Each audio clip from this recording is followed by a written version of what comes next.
This is a love letter, an intentional love letter to Black women. Tracee Ellis Ross is here with a peek at her new series that explores Black hair, beauty, and identity. And we've got the stories that define the week on People in 10.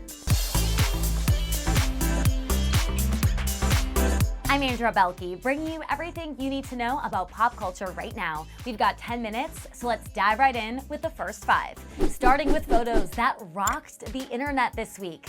Plot twist, that's the caption photographer Tyrell Hampton used on this pic of Hailey Bieber and Selena Gomez, who posed together despite Selena being exes with Hailey's husband, Justin Bieber. This comes on the heels of Hailey addressing rumors that she stole Justin from Selena. They were not in a relationship at that time. The hottie Prince Lou is back on the gram amid cheating accusations against her husband, Adam Levine. And in this throwback pic, she's sending her message loud and clear. While Mindy Kaling sent The Office fans down memory lane with this snap from a cast viewing party back in 2005. She marveled over how young they look and how hot Steve Carell was. I have made a list of people that I would make out with before I would make out with Michael Scott. The photo was first posted by co-star Angela Kinsey, who hosted the get-together, while Jenna Fisher also shared a peek at one she hosted at her house. People that you work with are just, when you get down to it, your very best friends. And there's one more Instagram story we can't stop talking about.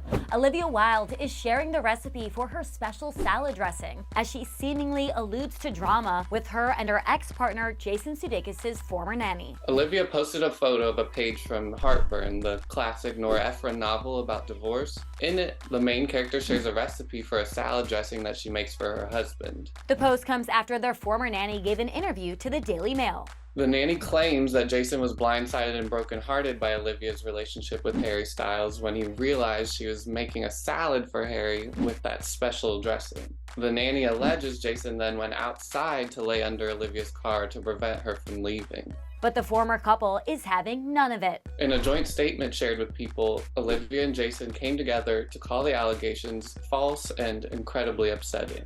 Meanwhile, Olivia is staying positive. I feel energized by you all, and I feel motivated to keep fighting through the hellfire. Next up, another story you've been following closely on People.com. James Corden was briefly banned from New York City's Balthazar restaurant. You just wait. I'm going to the bathroom for an hour while I try and get a reservation. But he's welcome there again after owner Keith McNally revealed the late-night host issued an apology for his past behavior. In an Instagram post, Keith said that James called him up and apologized profusely. And having made some mistakes himself, Keith says that he strongly believes in second chances. The restaurateur wrote that all is forgiven, just hours after he had publicly slammed Corden as his most abusive customer in 25 years. In his initial post, Keith called James a hugely gifted comedian, but a tiny cretin of a man. And he went on to give 2 examples of the alleged behavior. Keith claimed that James once demanded multiple rounds of comp drinks after finding a hair in his food. And in another instance, James allegedly yelled at a server over his wife's food.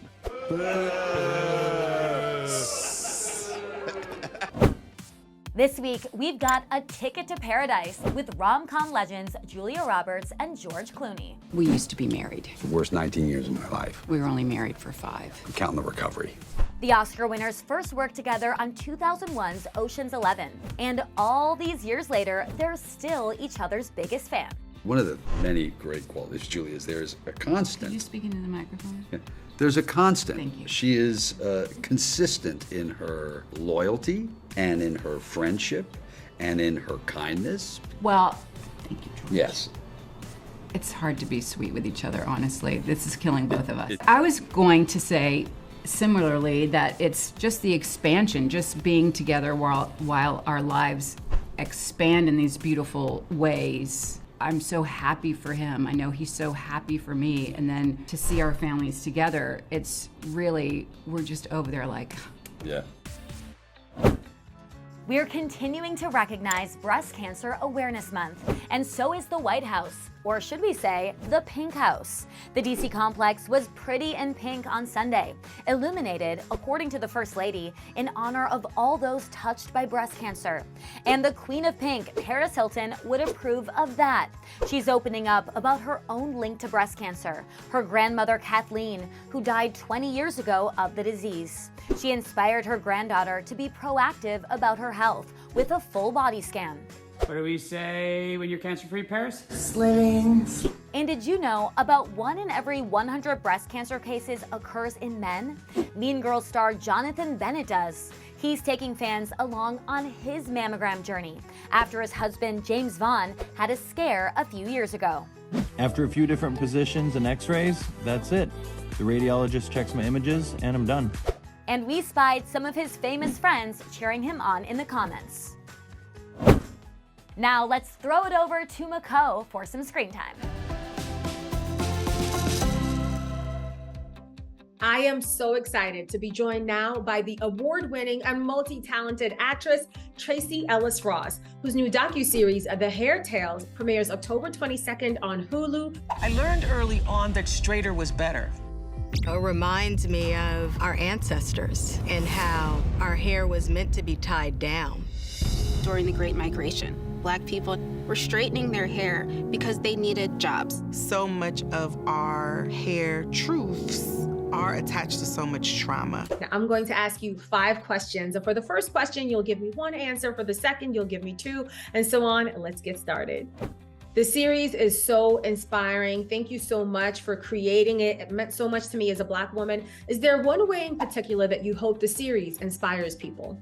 I hope the conversations of Hair Tales create more space for people to find their own sense of power, self-creation, identification, imagination.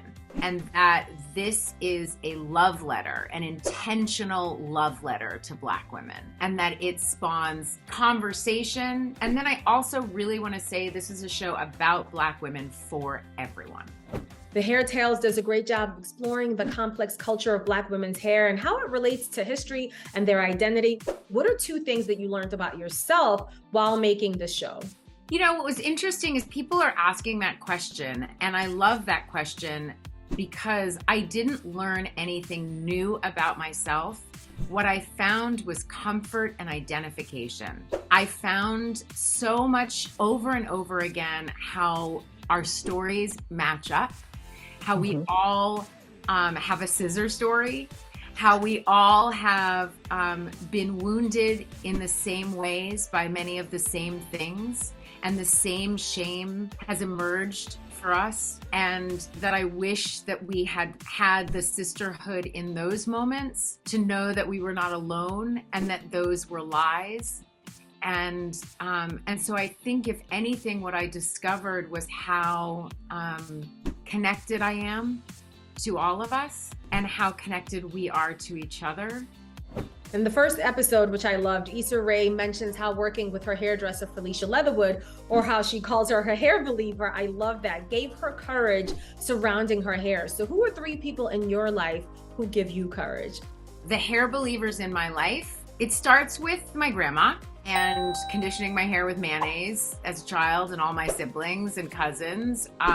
So my grandma first, and then I would say Chuck Amos has been one of my, for the longest, like he did my hair for my first Essence cover. He is a person who, in my journey, he has such a genuine love of natural texture, and he calls them berries and cherries, and he just has a genuine connection to the hair in a way that I love. And I would say my third probably be a Roxy Lindsay on Blackish, because most of us in the industry have had so many experiences of hair professionals who ruin your hair.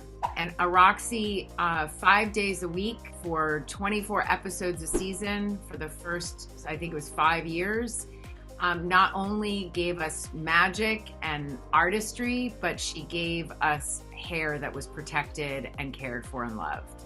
I thought a lot about nurturing one's self-worth and identity while watching this show. So what are 4 ways that you nurture yourself? I love a bath. I love, so for me, the precision of my schedule is how I make it work. So if I know I'm heading to New York in 3 weeks, I make my plan with my girlfriends for dinner. So I know that's there and that's coming. I meditate. And my new favorite cocktail, I do a whiskey sour, but with tequila instead of whiskey. And I do it with the egg froth and the bitters, and I love it in a coupe, in one of those pretty glasses. It's like really nice. And finally, what are 5 reasons that people should watch The Hair Tales? To see yourself, revel in the beauty of Black women, to watch the moments with Issa, Chica, Ayana, Marseille, and Oprah, to see a beautiful space where Black women are at the center. Get the beauty out! Tracee, thank you so much for joining me today. Everyone, make sure that you watch The Hair Tales, available October 22nd on Hulu. All right, time's up. See you next Thursday.